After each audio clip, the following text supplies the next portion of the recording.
Horretatik bueltan aziengoa, geure hieroko itzalixakin. Gaur aldaketa txiki batak hau azkenengoko orduan, berez Joan Arizagazan etorteko nahi itzalix emotea, baina gaxoi jarrire, atzo gabaz gaxoi jarri zan.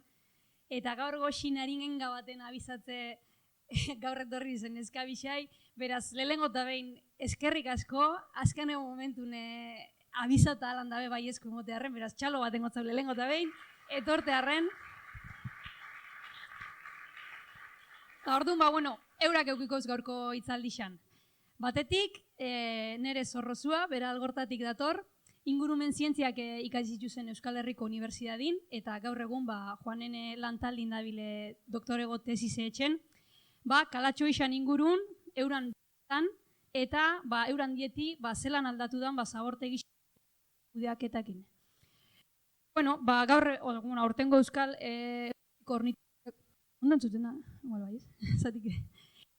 Euskadiko Ornitologiako Kongresun parte hartu ban, beraz, hemen eukiko erau gaur, gexen bat gaur beran tesiko gaxan ingurun ibiliko ga. Eta bestalde batetik, Maite Laso, bera altzotik dator, biologia ikasi ban Euskal Herriko Unibertsitatean eta Madriden hartin, eta, joaneaz, ornitologia salin ikertzaile modun biharratzen dau. Eta, beran kasun, eraztunketa eta hegazti ezberdinak aztertzen ibiltzen da. Eta, gero horretaz aparte, ingurumen hezkuntzan murgildute dabil, bai eskoletan, udaletxetan, eta horretaz aparte, txingudiko eraztuntze taldin be parte hartzen dau. Eta honek, Gipuzkoako proiektu guztik erutetxu ez. Beraz, barai zuetariko askok eta, ondarron kalatxo izan inguruko idei ez tala osona, baina eura gaur prest datoz guri ikuspegi hori aldatzeko. Beraz, eskerrik asko neskak etorte arretan dizuen inaur.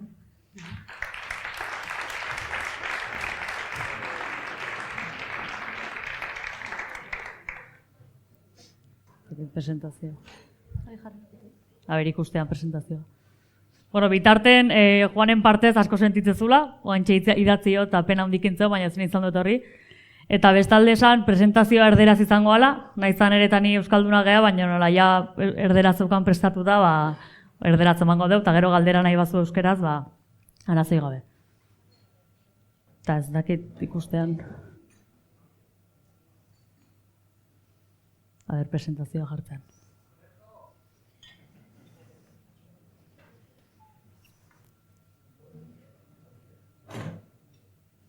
Ukazu bazaren behar.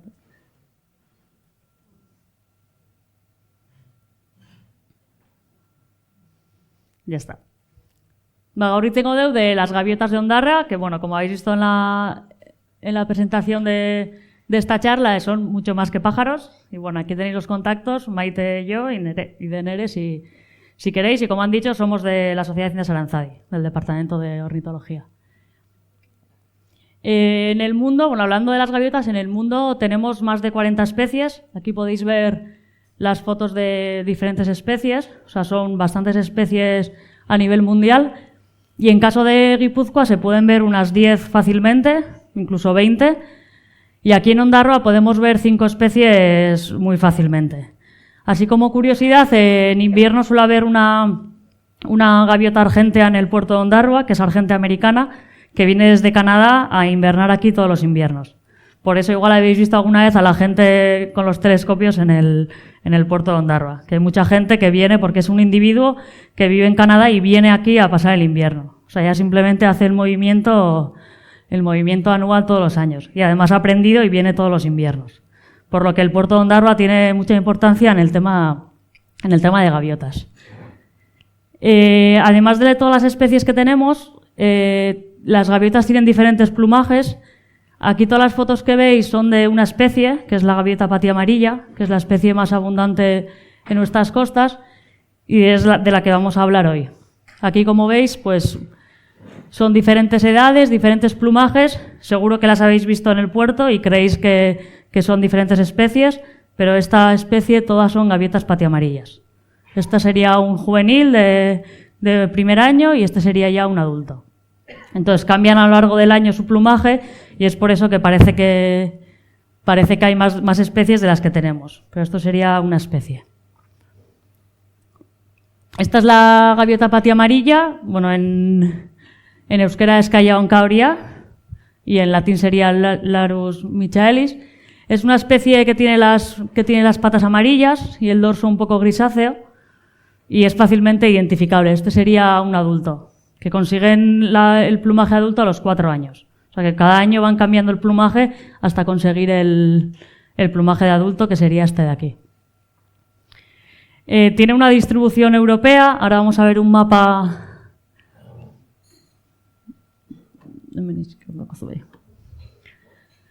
Tiene distribución en el Atlántico, en el Mediterráneo, y esto hace que haya diferentes subespecies. En caso de lo verde, sería esta parte de aquí, son individuos residentes. O sea, las gaviotas que crían aquí pasan todo el año aquí. Aunque eso no quiere decir que no hagan movimientos, como luego veremos que se mueven mucho tanto por la costa cantábrica como hacia el Ebro, incluso al Mediterráneo.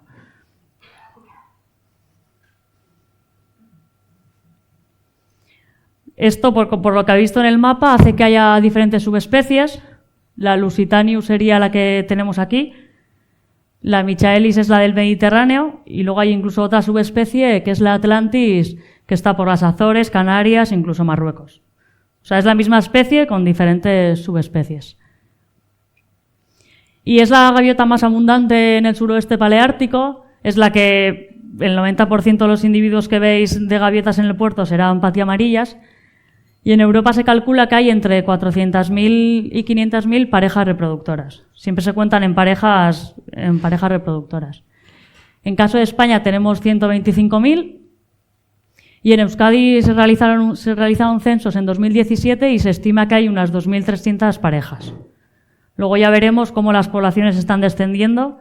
Aunque os parezca que cada vez hay más gaviotas, se ve en los estudios que eso no es cierto. ¿Por qué empezamos a estudiar esta gaviota? En caso de la gaviota patiamarilla es la más abundante y además aquí en caso del País Vasco se sabía muy poco.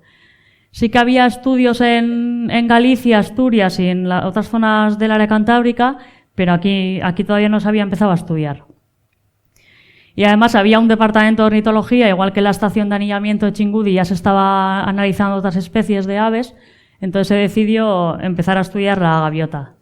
¿Y por qué? Aparte de ser muy abundante, tiene mucho interés para los gestores. Como sabéis, algunos lo consideran plaga, ha tenido muchos efectos en los vertederos, porque las gaviotas van a los vertederos a alimentarse, y hasta ahora los vertederos eran abiertos. No sé si sabéis que los animales podían perfectamente ir a comer comida. Y desde hace poco, desde el, no sé qué año, 2014.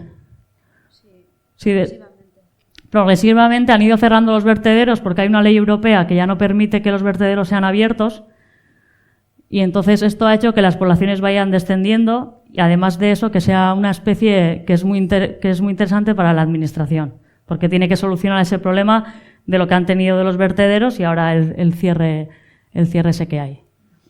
Aún así, por ejemplo, hay algunos vertederos que supuestamente están cerrados, pero como veis, como veremos luego, tenemos algunas gaviotas con GPS y se ve todavía cómo van a esos vertederos. Entonces, pues, ahí está un poco la cosa de lo que estamos estudiando ahora. ¿Cómo estudiamos las gaviotas? Es la pregunta principal. Como en cualquier ciencia, hay diferentes metodologías. En este caso, usamos varias. La metodología principal que usamos es el anillamiento científico. El anillamiento científico lo que hacemos es capturar individuos, capturar animales, ya sea pollos de gaviotas o adultos, y les ponemos una anilla de lectura a distancia, que sería esta que veis aquí. En caso del anillamiento científico, lo que nosotros hacemos es ponemos una anilla metálica, que es esta de aquí, que aparece un código alfanumérico, que sería como nuestro DNI. Todos estamos fichados con el número de DNI y en el mundo no hay otra persona que tenga nuestro mismo número de DNI. Pues en caso de las gaviotas y los pájaros es lo mismo. En este caso, este pollo de gaviota será G245 y no hay en el mundo otro individuo con esta numeración. Y esto hace que podamos tener su historial de dónde se mueve, cuánto tiempo ha vivido, cuándo se muere y todo eso. Nos permite individualizar. Y eso al final en ciencia es muy importante para luego saber cada individuo lo que hace. Si no tuviéramos estos códigos no podríamos ver los movimientos. Igual verías muchas gaviotas aquí, muchas gaviotas en Donosti, pero no sabes si son las mismas, si se mueven, si no. Entonces para eso es necesario el anillamiento científico. Que luego veremos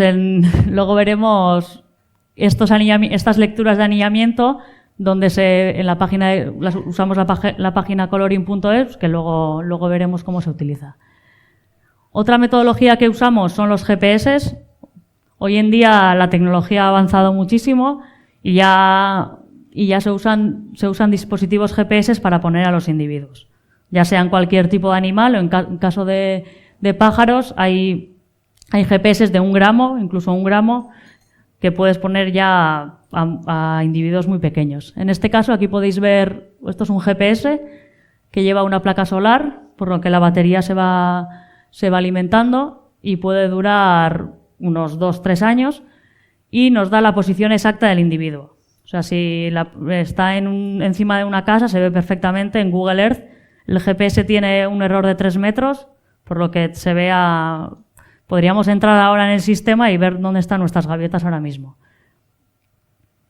Y eso es una metodología que se usa. Y luego, aparte, bueno, estas fotos son de personas leyendo anillas. Porque aparte de marcarlas, luego tendríamos que ir a leer las anillas. Esto es el equipo de trabajo. Aquí, bueno, Nere, la que va a hablar luego, que está haciendo su tesis doctoral sobre gaviotas. Y tenemos en el departamento otro alumno haciendo la tesis también con gaviotas. Por lo que ya son estudios muy potentes con 2 tesis doctorales que acaban en muchas publicaciones. Si alguien tiene interés, en la página de Aranzadi se pueden ver todas las publicaciones de todos los estudios que hacen con las gaviotas. Y bueno, aquí se ven pues, el equipo leyendo anillas, sacando fotos, anillando, incluso la colonia capturando un adulto. Luego veremos en el vídeo cómo se captura, no cuánto se tarda, porque no es muy fácil capturar adultos. Además de GPS, también se usan isótopos estables y análisis químicos. Para analizar esto, lo que se hace es coger las plumas y cuando coges las plumas luego puedes analizarlas y puedes ver el origen que tienen. Ya sea se analizan el nitrógeno y diferentes compuestos y análisis químicos para ver si se pueden decir de qué colonia de origen sería. Además, ahora también estamos estudiando la contaminación, los microplásticos. A ver si en caso de los huevos, pues bueno, Nere, si luego tenéis alguna pregunta os puedo ayudar más que yo, pero sería ver si esos microplásticos que se habla tanto, si pasan a los huevos, luego pasan a los adultos, a los pollos. O sea que todo eso es lo que se está estudiando ahora. Otro método serían los censos. Los censos de aves lo que se hace es contar todos los individuos de una colonia. Las gaviotas crían en colonias, así que en Guipúzcoa tenemos 3, 4, entonces crían así en colonias y para eso hay que contarlas. Se cuentan las parejas reproductoras, los datos que habéis visto antes. Es necesario hacer censos para saber qué población tenemos. Ahora, por ejemplo, todo el mundo dice que antes había muchísimos más pájaros. Yo no me acuerdo de eso, pero igual algunos sí, que antes había un montón, pero no están realizados esos censos científicos. Entonces no vale opiniones. Necesitamos datos reales para decir, pues oye, la población de gaviotas está subiendo o está bajando. Serían esos censos. Y además ahora, con la tesis del otro alumno, se está estudiando la reproducción, que serían los nidos, para saber el número de puesta, cuántos huevos ponen, cuándo salen los primeros pollos, si eso afecta a diferentes variables y un montón de cosas que se pueden estudiar en las colonias. Y aunque nos centramos sobre todo en las colonias de Guipúzcoa, también se hacen anillamientos aquí en Vizcaya, en Lekeitio, en la isla de Izaro también. Y también se comparte información con diferentes equipos de investigación de pues, Galicia, Cantabria, Asturias, porque toda la costa vasca está bien estudiada en este tema. Estas serían las colonias que tenemos en Guipúzcoa, que sería la más importante, Ulía. En Santa Clara, en la isla de Santa Clara de Donosti, también hay una colonia de gaviotas. Esta de Moyarri era una colonia muy pequeña que ya no existe. Y también en Guetaria, en el Ratón de Guetaria también hay una colonia. Y como he dicho, aquí en Vizcaya, pues en Lekeitio y en Izaro también se anillan pollos de gaviota, que son gaviotas que vienen a reproducirse aquí. Para que nos hagamos una idea, estos son datos de 1980 a 2000 y son este gráfico de aquí lo que nos dice cuántas parejas teníamos. Se ve que en los últimos 20 años, entre el 80 y 2000, aumentó la población un 150% más o menos. Teníamos unas poblaciones de gaviotas pequeñas y aumentaron bastante, como decía. Y en 2007 teníamos en el País Vasco unas 4.500 parejas reproductoras. Y en los censos que hemos realizado, que os he explicado antes, en 2017 hay 2.300 parejas reproductoras en el País Vasco. Por lo que está claramente que, aunque mucha gente penséis o mucha gente crea que las gaviotas están aumentando, aquí se ve que casi han descendido la mitad de su población. Y esto es por todo lo que he explicado antes de los vertederos. Todavía no están, sobre todo se cree, todavía no están todos los vertederos cerrados y se verá a largo plazo, a otros 10 años, por ejemplo, qué ha pasado con esas poblaciones de gaviota. Es lo que comentaba, en Euskadi está disminuyendo. En caso de Vizcaya, pues tenemos entre 3.700 y 2.000 parejas reproductoras, o sea, la mitad de la población ha bajado. Y en 2017, teníamos hasta 1.200 parejas reproductoras. O sea, que han bajado muchísimo las poblaciones de gaviotas. Y en caso de Guipúzcoa, no tenemos datos para 2007 y 2014, pero sí que se ve que también tenemos unas 1.200 parejas reproductoras y no se sabe si está bajando un poco o tenemos poblaciones estables. Pero lo que sí se ve es que no está aumentando la población. O sea, que son las gaviotas que tenemos aquí. Esto os va a explicar ya Nere. Bueno, yo os voy a explicar un poco una de las líneas de investigación, que es estudiar cómo se mueven estas gaviotas. Entonces, como ha dicho Maite, desde 2005 se han estado anillando las gaviotas en las colonias principalmente. Se cogen los pollos cuando todavía no saben volar y se anillan. Entonces ya tienes mucha información de ese individuo. Sabes dónde ha nacido y en qué año ha nacido. Entonces, a partir de ahí, todos los avistamientos que se hagan de esa anilla, tú vas a saber la distancia que ha recorrido desde su colonia de origen o en qué año de vida ha hecho esa distancia o información que puedes sacar de esos avistamientos. Entonces, por ejemplo, en este mapa vemos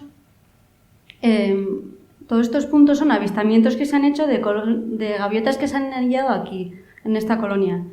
Entonces se ve que la mayoría de los avistamientos se hacen por la cornisa cantábrica, se mueven principalmente por la costa y llegan a ir hasta Portugal. Pero también hay algunos individuos que van por el Valle del Ebro y llegan hasta el Mediterráneo. Algunas gaviotas también se han visto por la costa francesa, pero normalmente suelen ser menos. También hay que tener en cuenta que en Francia generalmente hay menos personas que suelen ir a observar gaviotas y eso puede ser un factor que influye en nuestros datos. La mayor distancia que se ha visto fue este punto de aquí, que fue en Reino Unido, pero es algo excepcional. Normalmente el 70-80% de nuestras gaviotas se quedan a menos de 50 kilómetros de donde nacen, de su colonia de origen. Y en este gráfico podemos ver, por ejemplo, que los puntos blancos serían los correspondientes a las gaviotas de primer año y son los individuos que más se mueven. Las gaviotas cuando están en su primer o segundo año de vida se mueven muchísimo más que cuando ya son adultas, que se quedan mucho más cerca de la colonia y seguramente, bueno, en la época de cría es sobre todo porque tienen una alta vinculación, tienen los pollos, tienen que cuidarlos, tienen que incubar y no se pueden alejar tanto como un joven de primer año que no tiene esa vinculación. Entonces, todos esos estudios se han sacado de observaciones de anillamientos que se han ido haciendo.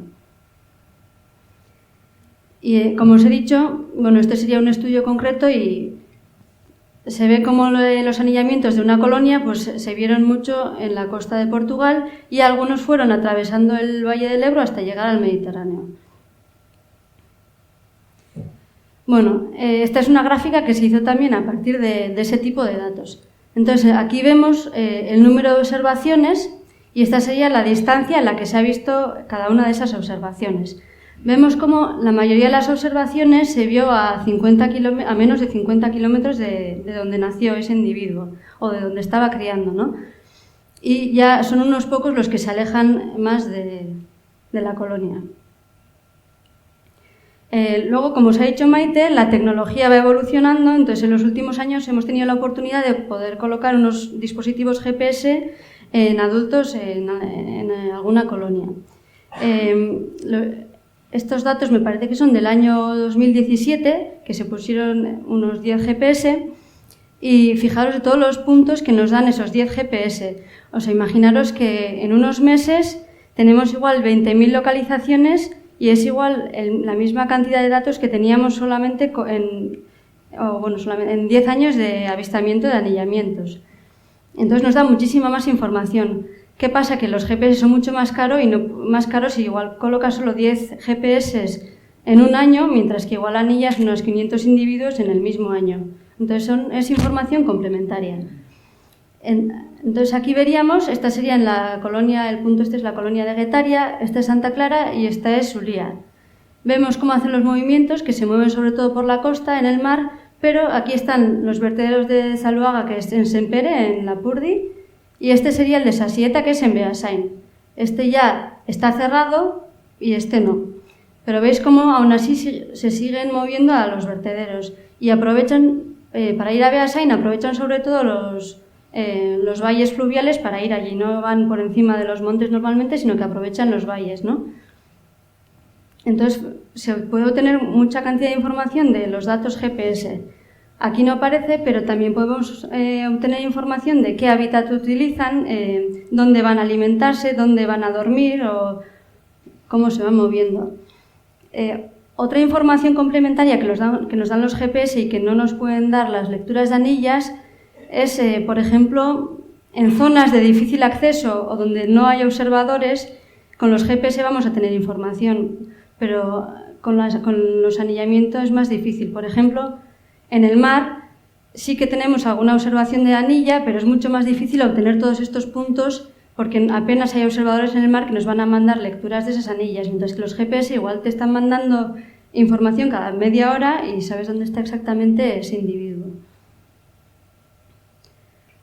Otra de las líneas de investigación que tenemos en el departamento es estudiar la dieta y, sobre todo, más específicamente, también estamos estudiando cómo ha cambiado la dieta después de que los vertederos hayan empezado a cerrar y qué efectos ha tenido ese cierre en la dieta de esta especie. Nosotros, sobre todo, lo que hacemos para estudiar la dieta es dividir las presas o los alimentos en tres categorías. Por una parte tenemos lo que consideramos presas marinas, que ahí sobre todo entrarían los peces y también crustáceos o sepias o ese tipo de presas. Tendríamos también recursos terrestres, que serían sobre todo lombrices y limacos y ese tipo de presas. Y luego tendríamos los recursos que obtienen de los vertederos, que puede ser pues, una pechuga de pollo, un lomo de cerdo o pan o ese tipo de comidas que obtienen de vertederos o de zonas urbanizadas. Lo que se hacía al principio era, esta información se empezó a obtener de los regurgitados de las gaviotas. Cuando muchas veces te acercas a la colonia o tienes un individuo en la mano, suele regurgitar. Esto es que te echa todo lo que ha comido ese día. Y si analices eso, puedes obtener la información y puedes ver lo que ha comido ese individuo ese mismo día. ¿Qué pasa? Que es información de ese día, es una información muy puntual, es lo que ha comido la gaviota ese mismo día. Entonces, bueno, poco a poco también con las nuevas técnicas y la evolución de la tecnología, pues ha habido nuevas técnicas para estudiar la dieta. Lo que hacemos ahora es estudiamos la dieta mediante el análisis de isótopos estables. Esto lo hacemos cogiendo plumas de gaviotas, como ha dicho Maite, y estas plumas crecen en un periodo determinado. Nosotros ya sabemos cómo muda una gaviota y ya sabemos entonces cada pluma cuándo le crece. Sabemos que un tipo de pluma que tiene en el ala le crece en invierno y otro tipo de pluma que tiene en el ala le crece en verano.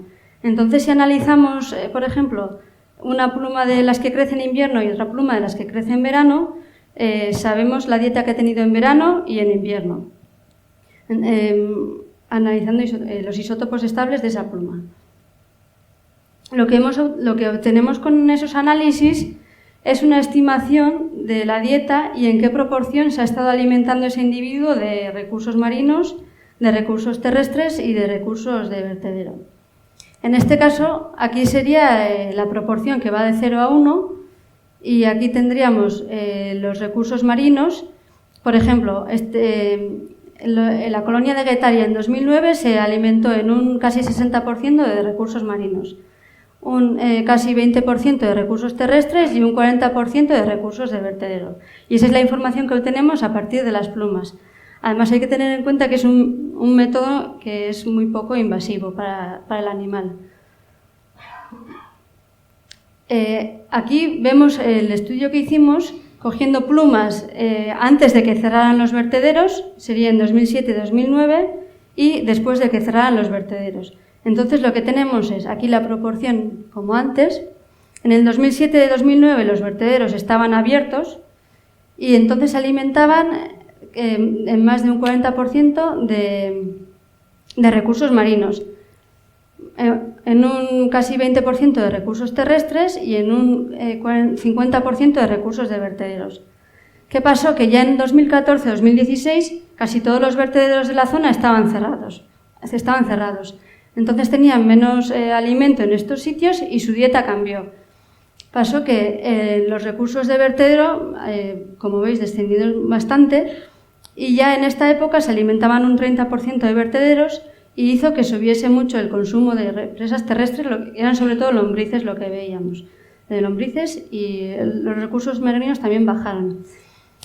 Aquí también hay que tener en cuenta que Europa promueve que para el año 2020 los vertederos a cielo abierto estén cerrados, pero es que además, seguro que muchos de vosotros ya sabéis, también está promoviendo que se prohíban los descartes pesqueros que echan los barcos pesqueros en el mar. Esto también hace que las gaviotas en algunos sitios encuentren menos pescado disponible o de fácil acceso para ellas. Y por eso seguramente eso también ha influido en que baje el consumo de presas de origen marino. Además de las 3 colonias que estudiamos en Guipúzcoa, que eran Ulía, Santa Clara y Guetaria, estudiamos 10 colonias de la costa vasca y Castro y Biarritz. Esta sería la colonia de Castro. Esta sería la de Punta Lucero, esta es Isla Villano, enfrente de Gorliz, esta es la de Isla de Ísaro, esta es Lekeitio, Guetaria, Santa Clara, Ulía, Jaizkibel y Biarritz. Veis como de una colonia a otra la variación puede ser muy grande, mientras que los individuos de Biarritz o de Lekeitio se alimentan muchísimo de recursos marinos, los de la colonia de Punta Lucero, por ejemplo, apenas consumen recursos marinos. Entonces es muy variable. Y bueno, luego vamos a hablar un poco también de la supervivencia que tiene esta especie y así, pero igual hacemos un descanso y ya seguimos un poco y ya vemos luego cómo seguimos. Bueno, jarraitu ingo deu, beste bi diapositiba zenbat bizi dian eta hoiz, izatela galdera gehiena, eta gero ikusiko deu bukaeran bideo bat 10 minutukoa, Teknopoliseko kintziguten erreportai bat, eta ikusteia GPS-ek nola jartzeia, GPS mugimenduk eta interesgarria iruditu zaigu jartzea. Pues todo lo que ha explicado Nere, también hay estudios de cuánto viven, que suele ser la pregunta de cuánto vive una gaviota. En caso de Guipúzcoa todavía no sabemos, ya que empezamos a anillar en 2005 y todavía hay individuos que se anillaron en 2005 que se siguen viendo. O sea que hay individuos que tienen pues 12, 13, bueno 14 años ya. Incluso igual se anillaron en adulto, por lo que ya cuando se anillaron igual tenían 2 o 3 años, por lo que puede ser que sea en torno a los 17, 18 años. Entonces, bueno, necesitamos más estudios y más años, aunque parezcan muchos, de 2005, en una población de una gaviota que vive más, pues todavía no son datos suficientes. Estos son datos de un estudio de lo que sí se estudia es la probabilidad que tienen de sobrevivir. En este caso, estas son las colonias y estas son los individuos de primer año. Y estos son los mayores. En este gráfico lo que se ha estudiado es la probabilidad que tienen los individuos de primer año de sobrevivir. En este caso sería las de la colonia de Ulía, tienen un 51% de probabilidad de pasar al siguiente año, pero los individuos que ya consiguen superar ese primer año de vida, que es el más complicado, ya tienen una probabilidad de 84% de sobrevivir y de llegar a adultos.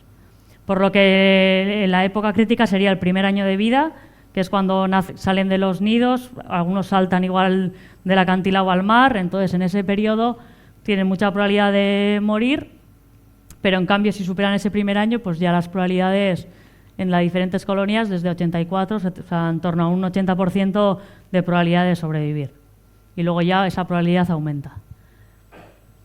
En este caso, estos son modelos estadísticos que se utilizan para ver diferentes variables.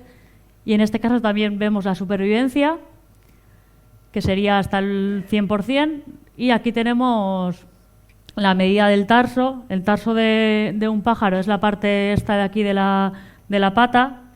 Entonces se suele medir esta parte de la pata, que sería el tarso en milímetros, y luego el peso del individuo. Y en estos modelos lo que se ve es que los individuos, los pollos que tienen mayor tarso y mayor peso, tienen más probabilidad de sobrevivir. O sea, en este caso, pues el que tiene este tarso tiene un 80% de probabilidad de sobrevivir. Y en cambio los que son más pequeños tienen un 50%. Esto quiere decir, normalmente en las colonias los pollos nacen simultáneamente, pero siempre hay algunos adultos que tardan más en poner los huevos. Esos pollos nacen en peores condiciones y además son los últimos y tienen más probabilidad de morir, o en este caso serían estos de aquí. Entonces, bueno, se pueden estudiar también modelos de supervivencia, aunque siempre es la pregunta de cuánto vive un adulto, pero sí que tenemos los datos de cuánta probabilidad tiene un pollo de sobrevivir y de pasar a ser reproductor. Aquí también se ve lo que he venido contando. Esto es la probabilidad de supervivencia, y aquí se ve cuando nacen del huevo, sería la eclosión. Entonces se ve que cuanto antes nacen, tienen más probabilidad de sobrevivir, que siempre son los pollos que igual vas a la colonia y ya ves uno que es más grande, los que son más pequeños nacen más tarde. Entonces, pues aquí sería, hasta el último, que ya tienen, en este caso, pues los que nacen más tarde, la probabilidad se baja mucho. Entonces, todo esto se ha estudiado gracias a los datos que se obtienen en las colonias y con datos de anillamiento científico. Todos estos proyectos que hemos explicado se hacen gracias a la ciencia ciudadana, participan muchos voluntarios, ya sean anillando, se suelen anillar todos los años los pollos de gaviota, y luego además hace falta durante todo el año gente que realiza avistamientos, que sería leer anillas. Aquí veis con telescopios, igual en Ondarroa, en el puerto, habéis visto que suele haber bastante gente leyendo anillas. Entonces también es necesario todas estas lecturas posteriores. En este caso se ve la gaviota que tiene aquí la anilla.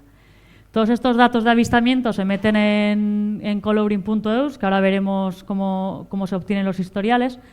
Y luego además, a la hora de realizar los censos, se utiliza la página ornito.eus, y ahí también, si entráis, hay la opción de seleccionar Ondarroa al municipio, y ahí se ven todas las gaviotas que se han visto, o gente que ha introducido datos, y veis las especies que se han visto en ese día, en ese mes, o los datos que queráis. Son datos visibles todos. Y vamos a entrar en coloring para que os hagáis una idea cómo son los historiales. Cuando alguien observa un individuo, esta es una página web que te registras y metes aquí los individuos. Si yo leo, por ejemplo,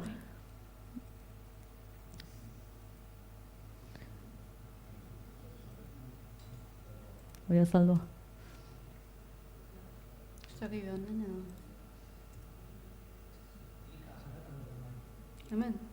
Hor klikatzeko bai. Igual coloringen sartu beharko zea. Banago bestela. Vale. Bueno, bitartez sartuko. Bueno, antes habéis visto todas las anillas que estaban ahí. Tú puedes ir metiendo, cuando lees una anilla, primero es importante leerla bien, porque al principio suele ser un poco difícil leer toda la combinación, pero es muy importante que los datos estén bien. O sea, si yo leo una anilla que está mal, no metería la anilla. Además que luego hay un filtrado. Si yo digo que he visto un individuo G300, luego el que filtra los datos igual dice, pues nunca ha habido un anillamiento de G300, entonces es imposible que hayas visto esa anilla. Entonces todo eso también se controla, por lo que los datos que se obtienen en esta página son datos buenos, son datos científicos, que luego nos permiten analizar todos los movimientos de todos los individuos, de diferentes cosas. Y en este caso, si os registráis en mis observaciones, a ver si se carga, podemos ver todas las anillas que ha metido en este caso NERE, que serían estas de aquí. Estas, por ejemplo, el día 28 de abril, que era ayer, ¿no? Hoy es 29, pues ayer vio una anilla que era la G411. En este caso la vio en Donostia y ya la han validado que está bien la observación. Por lo que se gestionan, hay bases de datos detrás que se gestionan que esa observación está validada y se da por buena.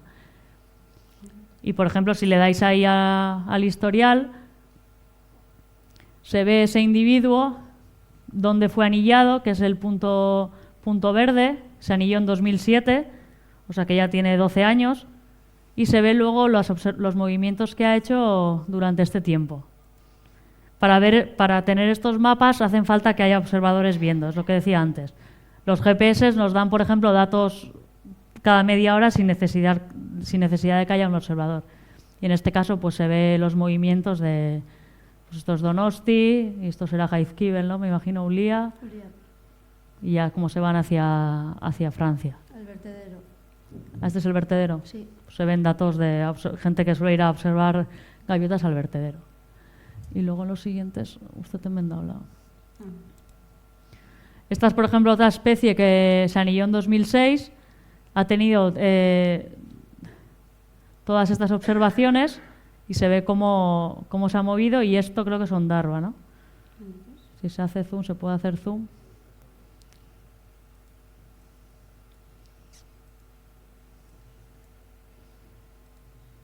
Ez baino horreago da horreago.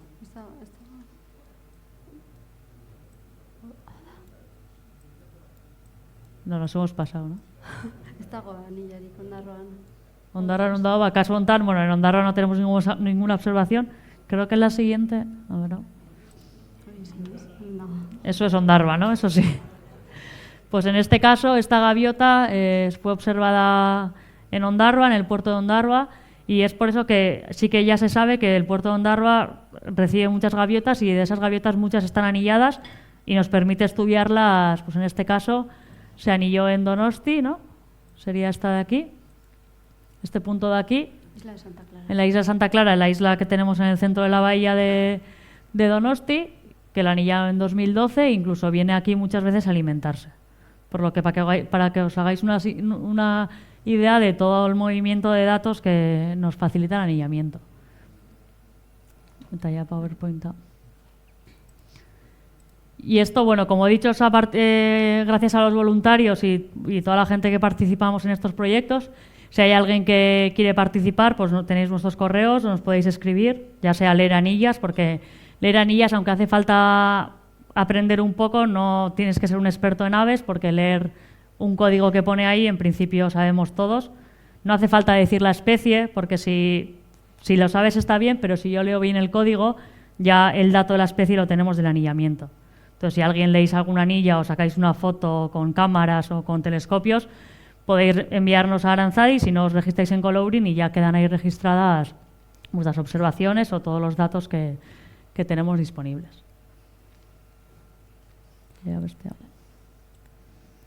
Y ahora, como os he dicho, vamos a ver un vídeo de 10 minutos que son gaviotas conectadas a Internet que nos hicieron Tecnópolis. Dura 10 minutos y eso es un poco de todo lo que os hemos contado. Se ven GPS y nos ha parecido interesante, como es muy divulgativo, para que lo veáis.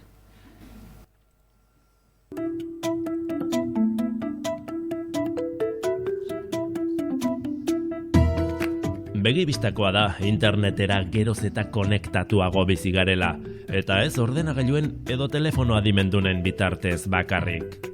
Inguruan ditugun gailu askok eta askok informazioa jaso eta sarean barrena bidaltzen dute, teorian guri zerbitzu hobea emateko.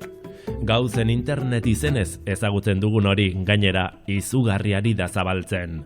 Jantziak, erlojuak, autoak, hortzetako eskuilak, hozkailuak.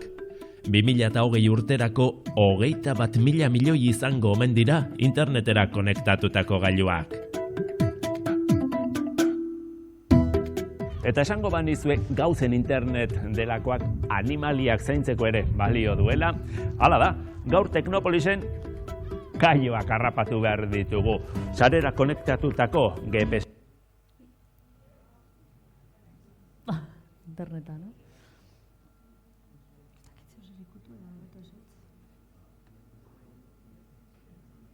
Izango az dela kargatu igual.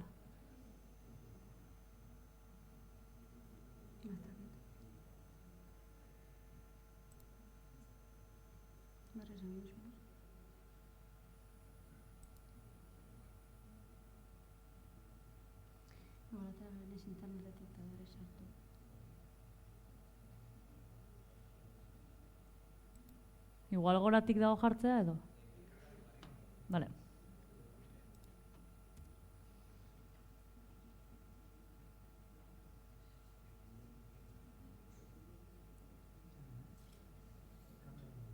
Vale.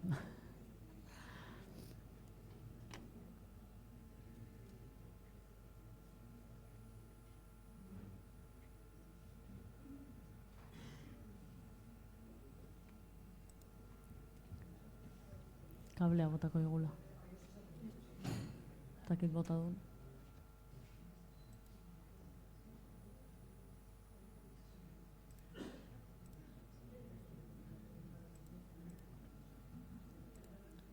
Fin, kablea bota behar du igual azkarra dugu.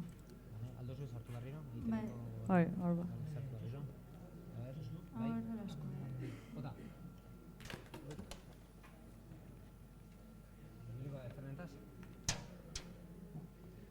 Mendauko. Bai, saiatuko gea, pare bat minutu eskatziat, Aber, saiatze gean jartzen.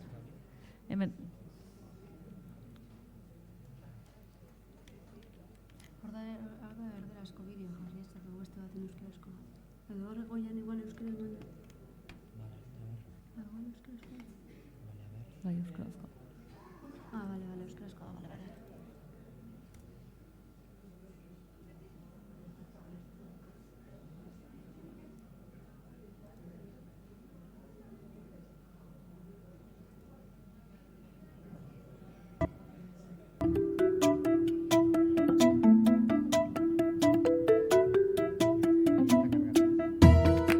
Begibistako gailuak. Bai.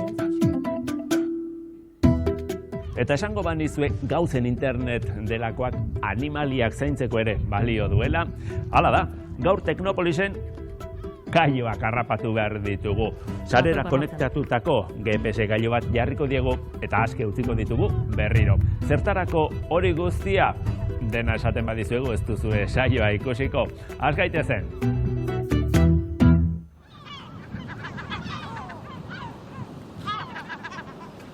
Hau da gure gaurko protagonista, Kaio Hankahoria, Larus Mikaelis. Azken aldian ez du fama oso onik izan, lotxagabea, zamorjalea, izurritea. Orain ikusiko dugu zergatik, baina ederra dela gertutik.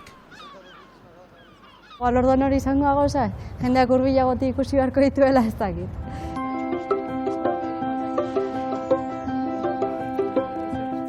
Arantzadiko ornitologia saileko kideak dira Nere Zorrozua eta Beñat Diez. Sail horretan, puntako teknologia erabiltzen duen proiektu bati ekin zioten duela 2 urte. Kaioak harrapatu eta GPS gailuak jartzen dizkiete. Gailuak ordu erdian behin bidaltzen duen kokapen seinalearen bidez, hegaztien mugimendu guztiak jakitea posible da. Gaur, Uliako Labarretan dagoen kolonian hori da plana. Azteko kaioa harrapatu inberda. Beti ez da lortzen, orduan lehenengo zailtasuna hori. Eta gero, GPS-a jartzen zaio arnez batekin, motxila moduko bat, eta hori momentuan josi behar da, eta, bueno, denbora ere, suposatzen du.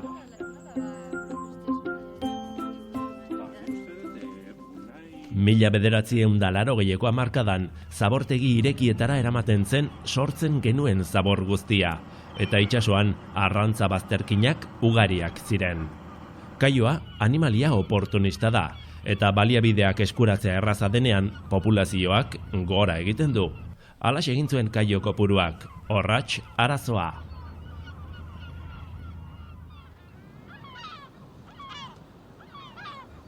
ari dira nire kaioak Arantzadiko ongitorria eginez, ez dala esan duzu erdi txantxetan. Bai, hori da, ja ikusten den guzti hori ja kolonia dan.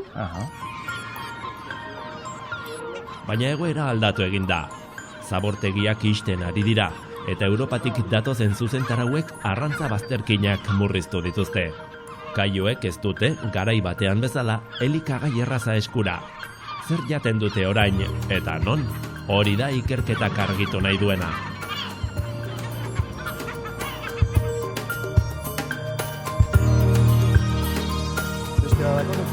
Toki bitxia da kaioen kolonia bat. Lehenengo lezioa, kontu zibili behar da non zapaltzen den ongi begiratuz. Koloniatan daude leku egokinak kume gatatzeko eta leku batzuk ez dena hain egokik.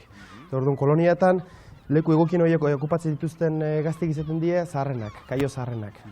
Ze kaioa da egazti bat urtero leku berdinen edo berdintxun arrautze jartzen dira. Orduan gazteek, kaio gazteek, ez dauke aukera sartzeko koloniako leku egokineta.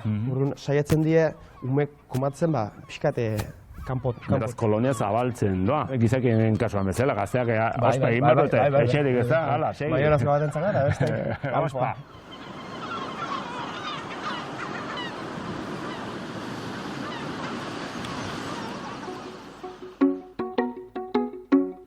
Txiripaz, esan daiteke Winbitek enpresa kaioei jartzen zaizkien gailuak garatzen txiripaz hasi zela. Informatikari batek ornitologoa du lagun bat eta hark esaten dio kaioen jarraipena egiteko erabiltzen dituzten gailuekin ez daudela gustura. Emaitza ezagutzen dugu, baina bidean izan dute zailtasunek. Lehenengo arazak izan ziren produktuaren miniaturizazioa. Zetik azkenan kontuan izan behar da, zu jartzen duzun gaioa ezin duela txoriaren 1/5 pisua gainditu. Orduan gaioa izan behar da oso txikia. Gero horrek kalean egongo da, orduan uria eta jasan behar du, esan dugun bezala itsasoaren ura ere oso korrosiboa da. Gailuaren elementurik garrantzitsuenak GPS-a eta komunikazio txipa dira. Eta biak energiaz hornitzen dituen bateria, eguzki panel txiki batek kargatzen duena. Datuak igortzeko, gauzen interneten sareak erabiltzen ditu. Sarea da sare telefoniko baten oso antzekoa da. Batzutan kobertura dakazu, beste batzutan ez dakazu kobertura. Kobertura daukazunean, momentuan ikusi ditzakezu datuak, kasuren baten gertaturik ez dakazuela kobertura, zatek azken batzutan sartzen dira itsaso barrura eta hor ez dakazu koberturarik, orduan egiten dena esan duan bezala, datuak gorde egiten dira eta gero kobertura tarte bat aurkitzen dutenean edo berriro datua bidaltzen dute. Aurrera begira, hegaztiak behatzeko gauzen interneteko gailu gehiago garatzeko asmoa du Winbitekek. Urpean sartzeko pentsatuak murgiltzen diren espezieentzat, migratzaileentzat sare mugikorrekin dabiltzan txipak, eta hegazti txikientzat gailu arinagoak. Hegazti espezie bakoitzarentzat ia gailu bat pentsatu behar da. Buitre bat jartzen badiozu, buitreak azkenean izurrak puskatzen ditu. Imaginatu ze gogorra izan behar den gailua.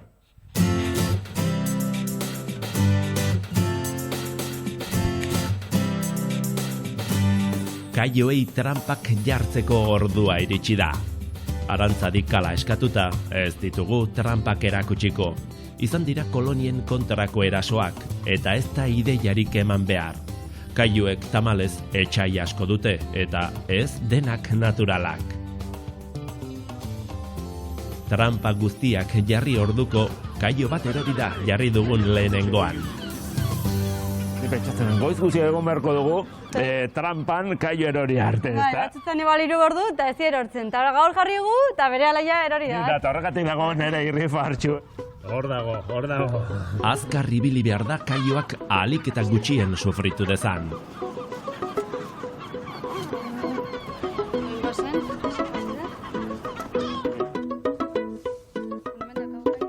Oraindik ere segitzen dute proiektuaren hasieran erabiltzen zituzten eraztun gorriak jartzen.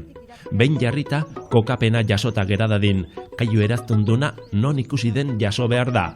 Sistema merkea da, bere abantailekin eta desabantailekin. kumeak harrapatzen ditugu, hori asko errazagoa da, egun batean euliara joan da, 100 kume harrapatzen ditugu, 100 eraztun du, baina hor mugatuta zaude, jendean nora joan daiteken eraztunak irakurtzera, orduan, adibidez itsasoan, ez daukagu jendea eraztunak irakurtzen, orduan, hori informazio asko galtzen zen. Ematen duena baino, mingutxu ematen dira. Hegoko luma bat ere kentzen zaio kaioari. Lasai berriro irtengo zaio. Karbono eta nitrogeno isotopo egonkorrak aztertuta zer janduen jakin daiteke. Irtengo zaizkio orain udan. Dietaren azterketekin ikusi dugu 2007-2009 denboraldian zuten dieta eta 2014-2016an eduki dutena desberdina izan dela. Lehen askoz gehiago elikatzen ziren zabortegitan, eta orain hori jaitsi da, eta askoz gehiago elikatzen dira larreetan harrapatutako zizadetan. Eta bukatzeko GPS-a. Garrantzitsua da motxila alden neurrian eroso eraman dezan kaioak. Listo!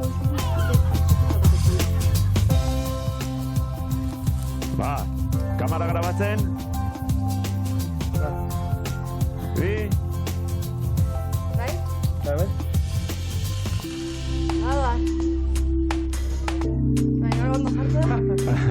Esatu zer dara mateme. Zirina. Esatu hemen bizkarrean zerbait jarri dira. Aste bete da Uliako Labarretan izan ginela. Non ibilikote da gure kaioa. Ornitologia sailak arantza diren egoitzan duen bulegotik irten gabe ikus daiteke hori guztia eta gehiago. Gauzen interneten abantailak. Ikustezago non da bilen, ez? GPS-a jarri genion kaio hori. Hauek dira, kaio hauek eman duten azken koordenatua. Duela ordu erdi hortze bilen kaioa, ezta? Bai, eta pixka txikitzen badugu hau. Ikusten dugu beste bat hemen itsasoan egon zela. Beste bat hemen Jaizkibelen. Iaz lortu ziren 2-3 hilabetetan, justu jarri zirenetik abuztuaren 31 arte 20.000 lokalizaziotik gora. Eta hori da, eraztuntzen hasi zenetik lortu direna kaina gutxi gora bera edo gehiago. Aurtengo kanpainan jarri dituzten gailuek diotenaren zain, duela 2 kanpaina jasotako informazioak audio besteak beste.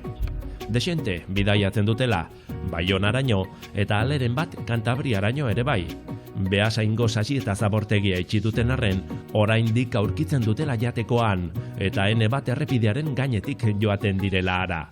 Ibai arroetan zehar mugitzen direla, izan ere, jan eta gero, kaiuek beren buruak garbitzen dituzte urgezatan. Sorpresarik izan duzue? Informazio hauetan? Bueno, uste etzen duten zerbait. Igual ez genuen espero hainbeste zen, larreetan hainbeste egotea, hainbeste likatzea.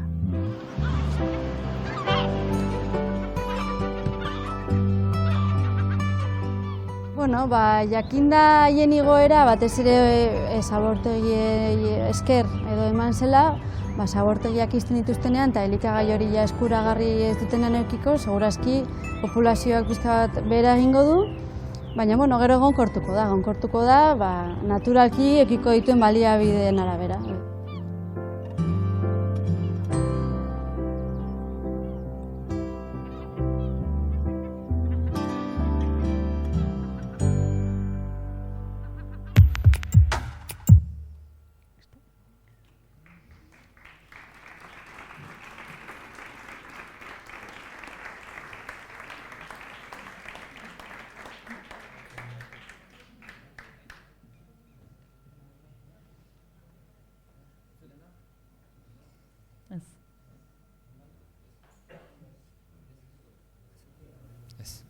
Bai, on bai.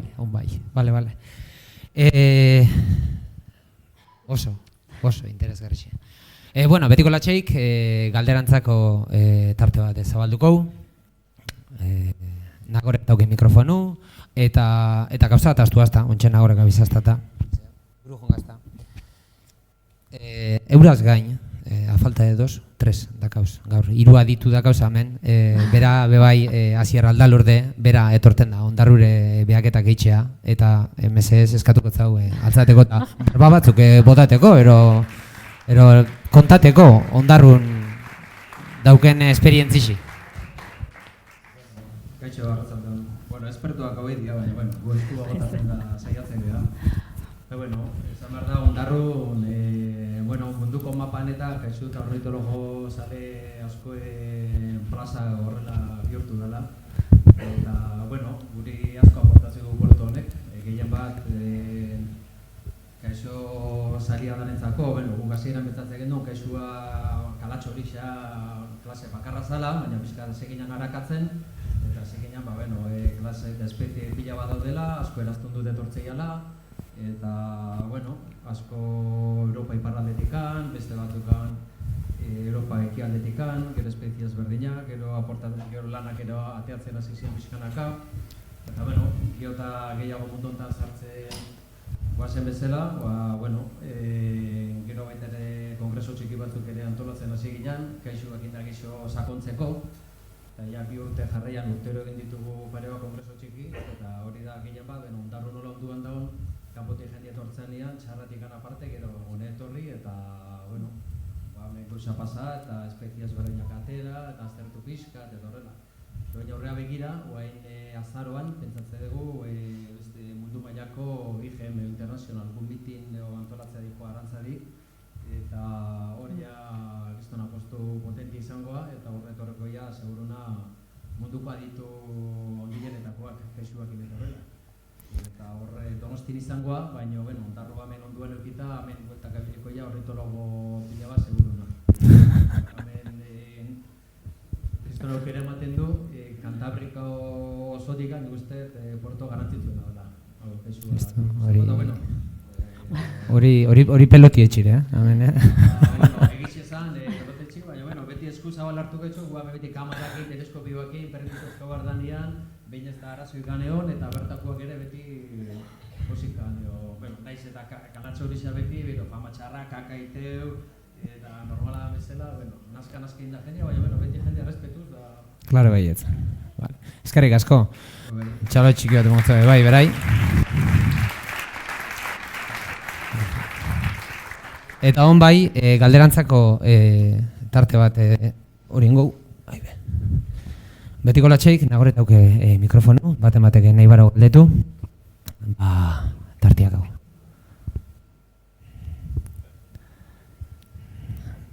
Bueno, lehenengo gunuken got, inauguratearen saio. Nik egizezan dakat bete egin jotogi. Orduan, bat aukeratzearen, nik dut gehatu azta bat ez be. Pentsako, Getariako kolonia bat aipatu duzuen. Getariako kolonia horretan kalatxo izataz, eta horre bizidi. Eguneroko bizitza baten kalatxoi horrek zer egiten dabe.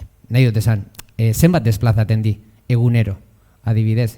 Anekdota modun kontatu zui, hibernatea etorten dizela txoi bat Kanadatik Ondarrura, orduan zein da euran eguneroko aktibidadi. Hori, zuek banatu galderi, ez dakit zein entzako dan. Ez da entzuten. Claro, hemen mikrofono problemiak.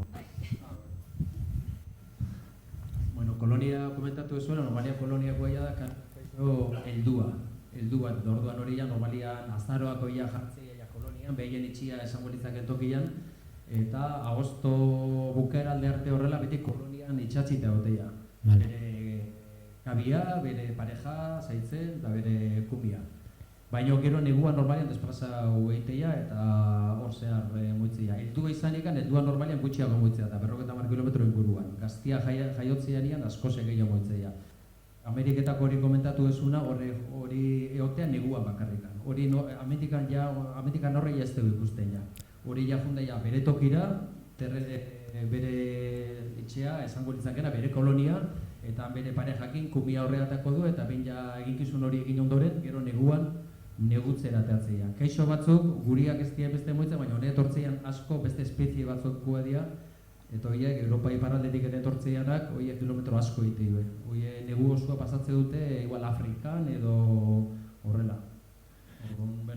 Egin bizitza esango litzake gero aparte egunero oso garbila diakaioan espama zikinan euki, egunero atatzea normalian ur gezteta edo katza ez dana erreketan eta horrela jutei asko goizetan, garbitzea, dutxatzea eta jateko behiatatzea normalean. Eta gero iluntzean, kolonietan joan aurretik berriro garbitzea jute jarreketara, eta gaba normalian kolonian pasatzeko, baina bueno, jateko baldin badu itxasuan arrantzale baldin badu, inkluso gabean ere ibiltzea, arrantzale herri bat izanikan, gu baino gehiago jakingo be, nola ibiltzea. Bale, eta eurai beste galdera bat. Animali sozialati, edo hibernatea desplazaten dizenin, leku batetik bestea, esango parejan desplazaten di, edo da salvese quien pueda, eta... Azkenen hegazti espezie mota asko daude, eta espezie bakoitza gauz bat diteu, adibidez hemen bizianak dia urte guztia hemen pasatzeu, dia espezie residentes, esateana, eta orduan hori kolonia ligatuta daude beti. Eta orduan kumatze garaia, asteala, kaion kasu martxo, ez? Martxo pirila, oain arrauzakin daude, orduan kumatze garaian, bai daudela beti kolonian. Azkenen txitak jaiotzeia, jaten emateie, eta hori dena. Baina gero negun gehiago desplazatzea aukate. Desplazamendu horiek individualak dira, ez? Ez dira parejaka, ez da espezie... Baina pareja mantenitu dute beti berdina, gure bezala batzutan beno azarratzeia eta iban demortzeia baita ere, o reemplazamendu gorra, baina normalian kailuak beti... Monogamo, da. Kabi jatoki berdinan, itxi jatoki berdinan, eta parejaren mantenitu dute. Bale. Eta barra eskate ondilago izatea, ne baino, da biztaz ere antzematea. Eta harra normalia malaletxe gehiago, eta begira zorrotzen ere bereizteia asko. Vale. Eta, bueno, zeuentzako, zeuen txandila, onja bai. Galdera bat akau? Hori, zehatzik, lehenengo bat, ondarron, Gabriel Gorrezkure, longi txisteta, horrabil martxan. Horre ze eraginek dileke, ostabe, gitxitzeko kalatxo izan, ze ondarron leko bat akarre jateku gutxen darena. Dorita pata dotiaz, edo lonja hor barrun, horre ze eraginek dileke bat. Eta,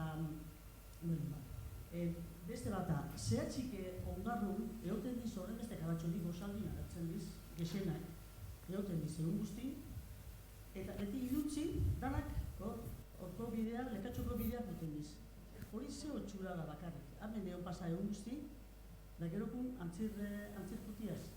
Hori artezen nire txesta. Eta ja gerokun amaitzeko, hori kalatxori famoso etor zan hori gabion osatzen hori zurixe, undalaz ezen pare bat urtero bi urte egon zan hemen, eta kare bat mundu guztiko jentik ari gara guztia. Hori zer da zer tipoko motara, militator ero zer ero... Haude, un terracimo da hori, Eba. Bai, ez da lonjana... Gaixo raro asko etortzea, gaixo zurixa esan duena da hori gabion hiperboreo. Hori da esbalbarretikan gora kumatzean gaixo klase bat. Hori baina horrelako bat Donostin ere badago, baina neguan aurten etorri da baita ere. Bakarrikan, egun bat edo horrela egitzo, baina hortikan aparte Amerikarra izan da, beste bat, Larus Smithsonianus izena duna, eta gero beste da gaviota kaspika. Baita ere hori da, horiek etortzeia Europa este aldetikan, normalian. Horiek gueritzen nahi dira, baina Europa estekuak geota gehiago ikusteia. Baina zuri hori, bai, zu portuan ikusi izan zaitu gurekin askotan interesatu da. Eta gero, ez da, lonja inbardula esan dezu eta bergeo nola alimentagoa. Gehien bat alimentatzeana da barkuan deskaztiak deskaztiak, eta gero, saiote jamen, non arraina garbitzen nahi dianean eta botatzeko eta horrela. Baina gehien bat, barkuak zuek egingo zuen, askotan nola deskaztiak, batez ere arrastreruak eta horrela, asko deskaztatzen, eta orduan jatekoa nahi ez da dukate. Eta gero lekeitxio bidean ikustitu zunean, izatea normaliak lekeitxioko koloniakoak etortzea honean jatea. Eta izarokoak ere bai. Eta orduan behien batez ere helduak horiek egunero kolonia juteia bere tokira lota. Orduan ikusiko zu bidea normal leketxo eta izarokoak bai. Hor kolonia hondian akorda delako. Izarokoa leheno komentatu dugu asko, pentsatzen du kaixo asko dola, baina izarokoa jaizten nahi da izugarri. Batez ere izarokoa. Hori aiatu zen 1500 pareja izatea eta lehen urtean 350 bakarrik zensatu zian. Hori da Bizkaian zabortek danak itxi dira praktikamente eta rekursua arraian daukate egin bat. Zertan, Jor?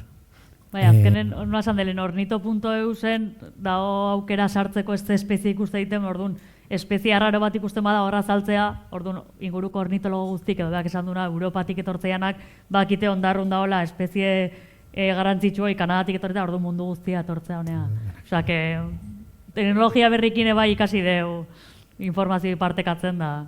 Bestela horrelako hegazti espezial bat ikusteko jokar duzu Svalbard, imaginatu. Svalbard da Eskandinavia. Noruega. Noruega. Europa oso Vale. iparraldeko hegazti saio. Osa, jendea Madridetik eta gauka moitzea ondarru baino ikusteko txorioi. Osa, nahiz mateu pixka tarraro, baina ornitologo jende asko dago eta jendea ere bai asko moitzea. Venga, galdera geixa. Que mikrofonak eman da. Ja bestela hola, igual, hola ere baitzen. Esan, beste. Eskerrik asko, itzaldiagatik. Komentatu duzue, kalatxori bat bizi dela 15-20 urte bizi daitekeela. Zenbat denbora, zenbat urte behar da heldua izateko. Eta gero, zenbat kume jartzen ditu zenbat urtetan. Bai, zuk esautzuk izan. Bueno, heldu izateko behar ditu 4 urte. 4. urtean ja jaiotzen baldin bada udaberrian, 4. udaberrian ja ekitzen du helduan umaia eta kumatu ezak lehenengo aldiz. Eta jartzen dituzte, bataz beste, batzutan 2, baina normalean 3 arrautza bakoitzak, orduan 3 kume ateatzen dituzte aurrera, urtero. Zenbat urtetan? Zehar, bai, zenbat urtetan zehar? Hoi ez dakigu haindik ez. 4. urtetik aurrera, baina gero hori gu 15 urte behintzat, bai, 15 urtetan zehar behintzat, bai.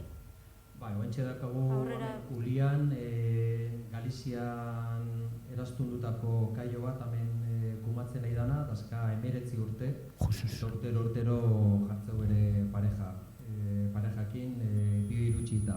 Esan behar da, txita baita ere, dagoen jatekoan arabera normalean, horre hasi gineanetik onera aldaketa ondila somatu dugu. Hasi gineanean, media bat ateatze zitzaigun, 2 txita 3 horrela parejako, baina guain jatsi da 1,4, 1,6 hor da behiloen normalian. Orduan, jatekoan arabera baita ere txita gehiago edo gutxio ekartze dituzte. Edo bestela urtero normalian kumatzea. Urtero eta behar 25 urtekoak ere nik ikusi ditut eraztunduta. Nogari 25 errapotu ditzazke. Aurreneko urtean ila danak, 110 bakarrikan geratzea. Beste danak hiliteia, aurreneko urtean normalian. Eta handikan hori aurreneko urtea pasatzenean, normalian, hori ella ondo, aguantatzeu eta aurrea begira. Nik beste galdera batak etxan, no? Batez beda nirentzako. Zu ikerketa egiten, tesia zauz egiten honetan, ez da? Eta ikusten egona zen nien aurkezpena, konturatuna, zure ikerketako datuk di behaketa individualak, ez da? Pertsona bakoitzak ikusitako, fitxatako, banakako kaio guzti horrek, sistema baten sartute banan-banan. Osea, zein da estimazioi, eitzen dozuena, benetako poblazioitik ze portzentai da benetan katalogata edo fitxata, ze portzentai? Ze danak ez diongo, segurutik. Bueno, nire ikerketa hori nire nago egiten hori, nire da gehiago dietakin. Baina, igual zukasier izu gutxo euneko zenbat ikusten diren. Normalian, bai, hor egindako azterketa bat eta gutxi gora bera 100-tik bat horrela. 100-tik bat eta kasu fitxata? Fitxata, 100-tikan bat horrela. Eraztunduta 100-tikan bat, bakarrekan zensatu, ni ondarrora etortzen izen bakoitzian, zensatzitu kaio guztiak, bakarrekan fitxata horrela eraztunduta normalian ikuste zuenian zu kaio talde bat, 100-tik bat, ote eraztunduta gutxi gora bera. Baina, hemen ikusteian kaioak diez amengoa bakarrik, baizik eta Europatik etortzeiana, kanpotikan, eta horrela. Bertokoa nik uste porcentaje handia hau. Bai, igual esaten nahi buruz, baina 130 edo izango da, eraztuntzen direnetatik gero ikusten direnak. 130 inguru edo, ez nahiz gogatzen, zehazki. Koloniak erikoa bat imala 130 pareja horrela adibidez, eraztuntzeia euntxita inguru urtean. Baina horietako nola 110 bakarrik geratzean, geratzea 10 urtero azkenian. Bada numero bat. Bueno, galdereik, zeuek?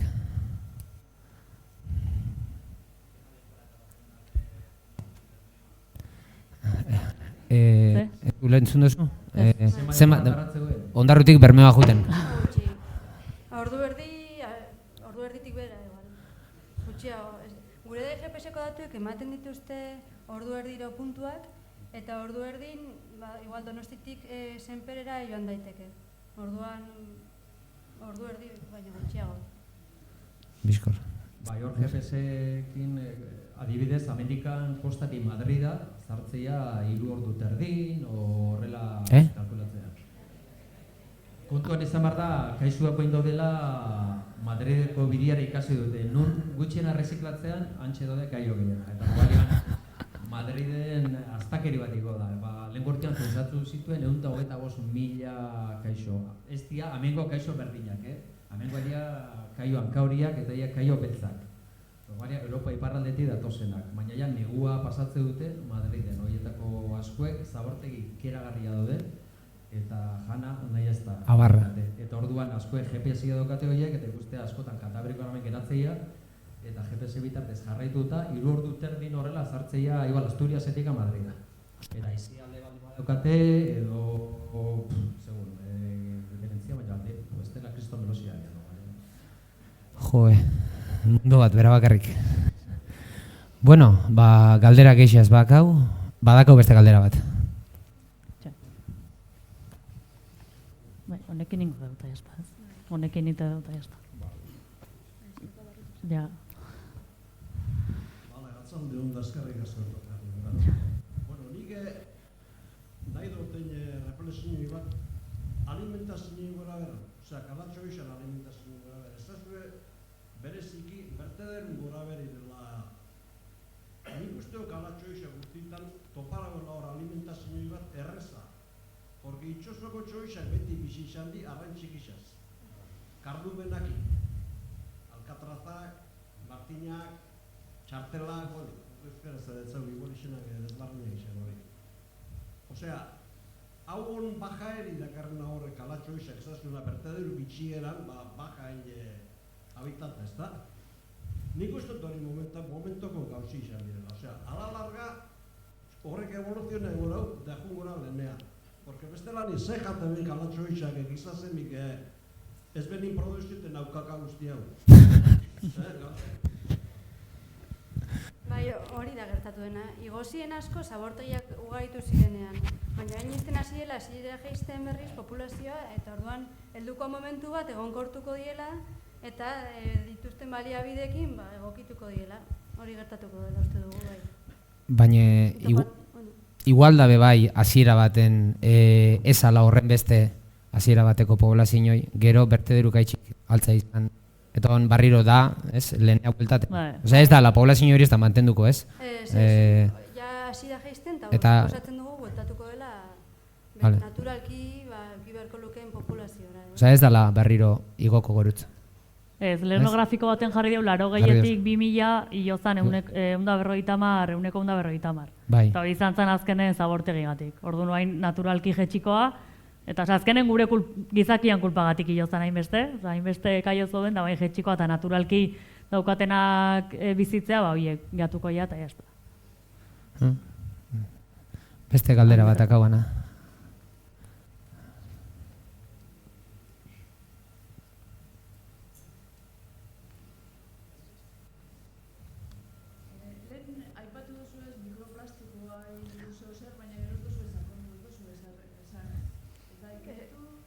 Eske justu orain hasi gara laginak hartzen eta ez daukagu emaitzarik, baina gure asmoa da beste espezie batzutan, beste kaio batzutan ikusi da arrautzetaraino heltzen direla mikroplastikoak. Orduan, behitu ze barneratuta eukiko duen amak plastikoa bere gorputzan, gero arrautzetan ere ikusi izan dela. Orduan, guk hori ikusiko gu aurten, baina hendik ez daukagu emaitzarik. Ikusi nahi dugu. Daude ikertzea milaka gauza. Mateu ez baina espezie batek emate ditu, bueno, kasu honetan bi tesis eta gehiago ere... Gauza gehiago ere ari gara, baina hendik emaitzarik ez daukagu horla. Adibidez, merkurioa ere ikertzen ari gara, ikusi dugu, eta beste gauza batzuk ere ikusi ditugu. Lumetatik atera daiteke informazio piloa, baita ere. Merkurioa edo baita farmakok edo kafeina edo horlako gauzak ere ikusi daitezke lumetan. Bueno, galderak esa? Bueno, espakau galderak esa, txalo badero bat emongo zau. Eta